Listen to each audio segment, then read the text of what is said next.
तुम्हाला माहितीये माझ्यावर 70,000 कोटीचा भ्रष्टाचाराचा आरोप झाला ना.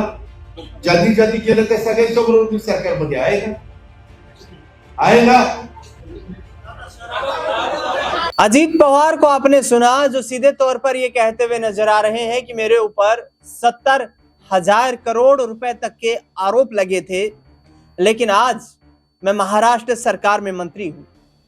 बता दें आपको कि देवेंद्र फडणवीस ने 18 सितंबर 2014 को यह बयान दिया था, जिसमें उन्होंने अजीत पवार का सीधे तौर पर नाम लेते हुए संबोधन करते हुए कहा था कि अजीत दादा, यदि इस बार महाराष्ट्र में बीजेपी की सरकार बनी तो फिर चक्की पीसिंग।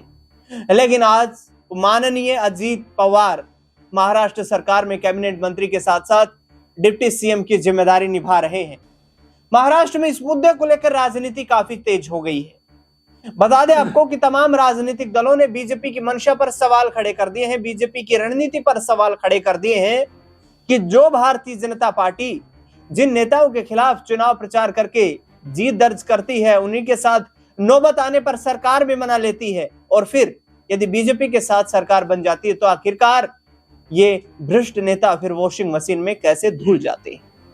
महाराष्ट्र में इन दिनों नगर निगमों के चुनाव को लेकर भी चर्चाएं जोरों पर हैं। पिपरी चिंचवड नगर निगम के चुनाव को लेकर अजीत पवार और शरद पवार के बीच अलायंस हुआ, और अजीत पवार जब से सक्रिय भूमिका में नजर आ रहे हैं कि कॉर्पोरेशन के चुनाव में अपनी ताकत बढ़ाई जाए, पार्टी को मजबूत किया जाए। तो आखिरकार कांग्रेस पार्टी, शिवसेना, उद्धव बाला साहब ठाकरे गुट, मनसे के नेता और इसके साथ साथ AIMIM, जो कि महाराष्ट्र में अपना सियासी भविष्य तलाश रही है, उम्मीदें भी नजर आ रही हैं, क्योंकि इम्तियाज जलील सांसद रह चुके हैं और तमाम कॉर्पोरेशन के चुनाव में पार्टी चुनाव प्रचार करते हुए भी नजर आ रही है। उन पार्टी के नेता वारिस पठान ने देवेंद्र फडणवीस सरकार पर, बीजेपी पर सवाल दागे हैं, यहां सीधे तौर पर निशाना साधा है। क्या कुछ कहा है अजीत पवार और देवेंद्र फडणवीस को लेकर, बयान आपको सुनवाते हैं। देखिए, ये करप्शन का कितना बड़ा मामला है। वो खुद बोल रहे हैं कि मेरे ऊपर 70,000 करोड़ का इल्जाम लगा था, फिर भी आज मैं बीजेपी के साथ में सत्ता के अंदर बैठा हूं। तो बीजेपी तो वॉशिंग मशीन बन गया है। आप जितना करप्शन चाहे करिए, बाद में जब हमारे पास आ गए तो अब दूध के धुले हो जाते हैं। अब यही मोदी जी ने कहा था, इन्होंने 70,000 करोड़ का घपला कर दिया। यही देवेंद्र फडणवीस जो महाराष्ट्र के मुख्यमंत्री, उन्होंने कहा था कि हम अजीत पवार को जेल में डालेंगे। इन जेल अजीत दादा चक्की पिसिंग एंड पिसिंग एंड पिसिंग, ये उनके अल्फाज थे फडणवीस। अब क्या हो गया?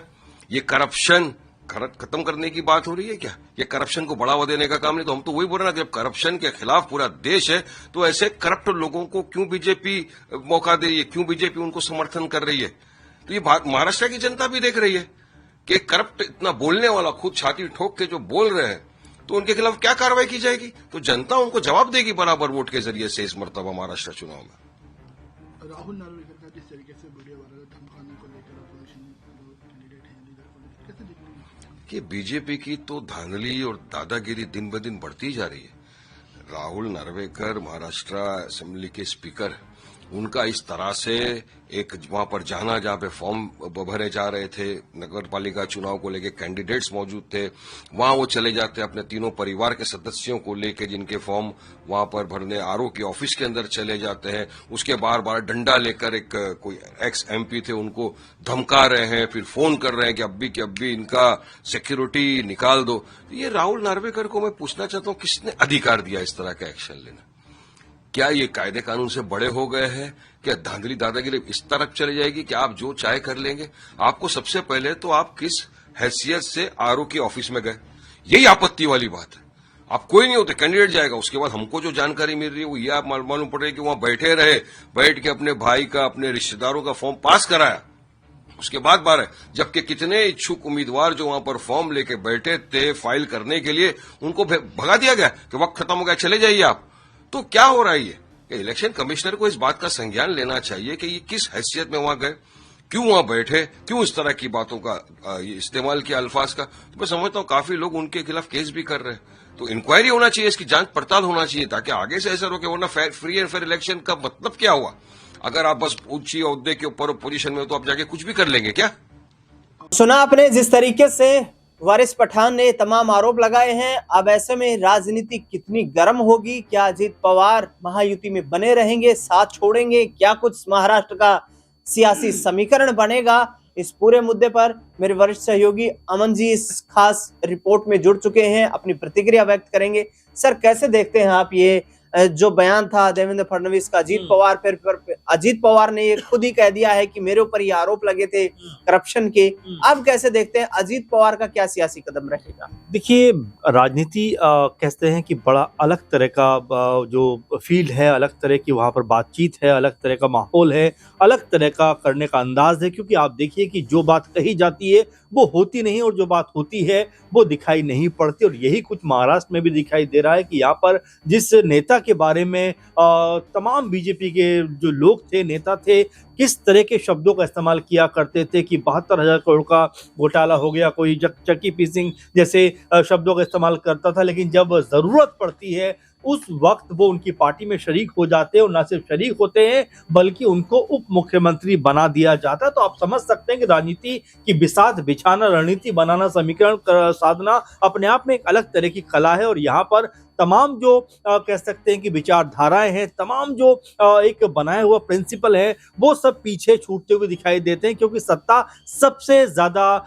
महत्व रखती है किसी भी दल के लिए। और जब अजीत पवार का नाम आता है तो जाहिर बात है कि इस तरह के प्रश्न निकल कर सामने आते हैं कि बीजेपी के नेता तमाम इस तरह की बातों को कहा तो करते थे, लेकिन जैसे ही उनको लगा कि भाई सत्ता में आने के लिए अजीत पवार की जरूरत है, वो तमाम आरोप जो है, क्योंकि कई नेता कांग्रेस पार्टी के कहते भी हैं कि भाई बीजेपी एक वॉशिंग मशीन की तरह है कि यहां से आप गंदा डालिए, उस तरफ से आप धुला हुआ निकाल लेंगे। और यही बीजेपी का करिश्मा है कि वो तमाम ऐसे नेता जिनके ऊपर खुद वो आरोप लगाते हुए नजर आते थे, असम के जो मौजूदा मुख्यमंत्री हेमंत बिस्वा, उनको लेकर भी क्या कुछ नहीं कहा गया। तो ये देखिए, राजनीति की जो असल कह सकते हैं कि जो सूरत है वो इस तरह की नजर आती है, जहां पर तमाम जो विचारधाराएं हैं, तमाम जो बने बनाए नियम कायदे कानून है, वो पीछे छूटते हुए दिखाई पड़ते हैं। शरद पवार अजीत पवार गठबंधन की क्या फिर से कोई उम्मीद नजर आती है? परिवार क्या वाकई एकजुट हो सकता है? क्योंकि इन दिनों शरद पवार भी काफी सक्रिय दिखाई दे रहे हैं। तो ऐसे में अजीत पवार का और शरद पवार का क्या एक दूसरे के साथ फिर से कदम ताल हो सकता है? देखिए दिनेश जी, दो शब्द कहे जाते हैं, तो होता है जरूरी, एक होता है मजबूरी। तो क्या यहाँ पर आपको दिख रहा है या दिखाई पड़ रहा है कि जो ये गठबंधन बन रहे हैं, राज ठाकरे उद्धव ठाकरे का गठबंधन बन रहा है कि 20, 25, 26 साल के बाद दोनों भाई एक साथ एक मंच पे खड़े हुए नजर आते हैं, वहीं चाचा भतीजे में सब कुछ सुलह होती हुई नजर आती है। लेकिन ये सब हो कब रहा है? जब चुनाव से ठीक पहले हम लोग बात कर रहे हैं, बीएमसी के चुनाव 15 जनवरी को होने हैं, उससे पहले कहीं ना कहीं आपस में जो मतभेद थे वो खत्म होते हुए दिखाई पड़ते हैं। तमाम जो समीकरण जो ऐसे लगते थे कि कभी एक साथ आएंगे नहीं, वो एक साथ आ जाते हैं। तो यहाँ राजनीति के लेवल पे हम ये कह सकते हैं दिनेश जी कि राजनीति एक वो कह सकते हैं कि चीज है जिसके जरिए तमाम मतभेद सुलझाए भी जा सकते हैं, और तमाम जो दोस्ती होती है वो मतभेद में भी बदल सकती है। और ऐसा कुछ अब महाराष्ट्र में दिखाई पड़ता है कि जब राज ठाकरे उद्धव ठाकरे जो कट्टर विरोधी, धुर विरोधी नजर आते थे भाई होकर भी, अब वो एक मंच पे खड़े हो गए हैं। अगर हम चाचा भतीजे की जोड़ी की बात करें तो वो भी ऐसा लगता था कि कभी भी अजीत पवार जो है वो शरद पवार के साथ में हाथ नहीं मिलाएंगे, चाचा भतीजे इकट्ठा नहीं होंगे, अब वो भी होते हुए दिखाई पड़ रहे हैं। तो राजनीति की यही शक्ल और यही सूरत है कि यहाँ पर मौका देखकर चौका मारने की जो रवायत है वो अभी भी कमोवेश वैसी नजर आती है। अब जो आपस में गठबंधन बने हैं, अगर आगे जब परिणामों के बाद, अगर चुनावों के बाद हम परिणामों की बात करें दिनेश जी, कि अगर परिणाम पक्ष में नहीं आए तो क्या गारंटी है कि जो गठबंधन बने हैं ये यूं ही बने रहेंगे? कहीं ना कहीं राजनीति भी आजकल मजबूरी का एक सौदा हो चुकी है। राजनीति भी कुर्सी को हथियाने, सत्ता को हथियाने का एक हथियार बन चुकी है कि जिस तरीके से आप तमाम आरोप लगाए, एलिगेशंस लगाए, लेकिन यदि आपको कहीं गुंजाइश नजर आती है कि किसी के साथ जोड़ तोड़ करने से आप जो है राजनीति में सत्ता की दहलीज तक पहुंच जाते हैं, तो सब कुछ संभव हो जाता है। लेकिन देखना दिलचस्प ये रहेगा कि महाराष्ट्र की राजनीति आगामी दिनों में किस तरीके से करवट बदलती हुई नजर आएगी। इस खास रिपोर्ट में फिलहाल इतना ही।